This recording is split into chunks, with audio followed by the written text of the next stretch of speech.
ইতিমধ্যে এই বিষয়ে আপনারা জানেন যে এই সফরের প্রাপ্তি কতটুকু। বাংলাদেশের মাননীয় প্রধানমন্ত্রী জনাব তারেক রহমান দীর্ঘ 17 বছর নির্বাসিত জীবনে ছিলেন। তিনি বাংলাদেশে ফিরতে পারবেন কিনা এ নিয়ে এক ধরনের শঙ্কা ছিল।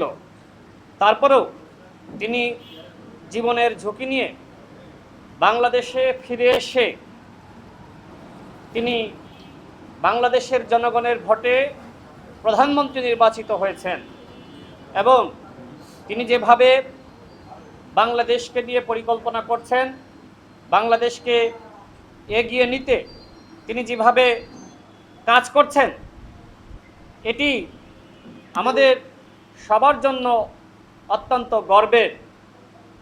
আমরা বাংলাদেশের মাননীয় প্রধানমন্ত্রীর কাছ থেকে প্রত্যাশা করি যেভাবে বাংলাদেশকে এগিয়ে নিতে শহীদ প্রেসিডেন্ট জিয়াউর রহমান কাজ করেছেন, যেভাবে বাংলাদেশকে এগিয়ে নিতে দেশনেত্রী বেগম খালেদা জিয়া সংগ্রাম করেছেন, ঠিক আরেকটি সংগ্রাম, রাষ্ট্র সংস্কারের সংগ্রাম, রাষ্ট্র পুনর্গঠনের সংগ্রাম মাননীয় প্রধানমন্ত্রীর নেতৃত্বে সংগঠিত হতে হবে।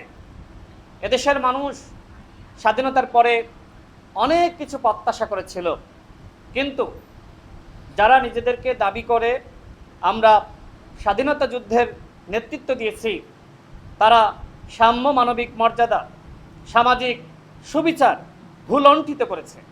বরং শহীদ প্রেসিডেন্ট জিয়াউর রহমান তিনি দায়িত্ব গ্রহণের পরে জনগণের সেই ভুলণ্ঠিত স্বপ্ন নতুনভাবে বাস্তবায়নের জন্য তিনি কাজ শুরু করেছিলেন। আমি আগেই যে কথা বলছিলাম যে বাংলাদেশকে নিয়ে এই মুহূর্তে চক্রান্ত এবং ষড়যন্ত্র করছে আমাদের এই কথিত বিরোধী দল জামাত ইসলাম এবং এনসিপি। একটি স্বাধীন রাষ্ট্রে এবং এই স্বাধীন রাষ্ট্রের জন্য যে দলটি এই রাষ্ট্রের বিরোধিতা করেছে, দুঃখ লাগে সেই স্বাধীনতা বিরোধী দল আজকে রাষ্ট্রের প্রধান বিরোধী দল।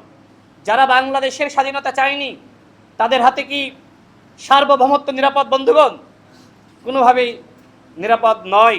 সুতরাং আমি বলতে চাই, যেমনিভাবে ইসরায়েল ফিলিস্তিনকে অশান্ত করে রেখেছে, বাংলাদেশকে জামাত ইসলাম অশান্ত করার পায়তারা করছে।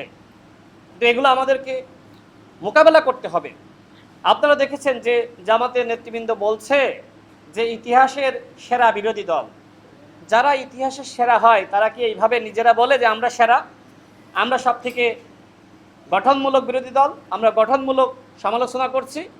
তারা কি আসলেই সমালোচনা করছে, নাকি মাননীয় প্রধানমন্ত্রীকে এবং এই রাষ্ট্রকে ব্যর্থ করার জন্য তারা চক্রান্ত করছে?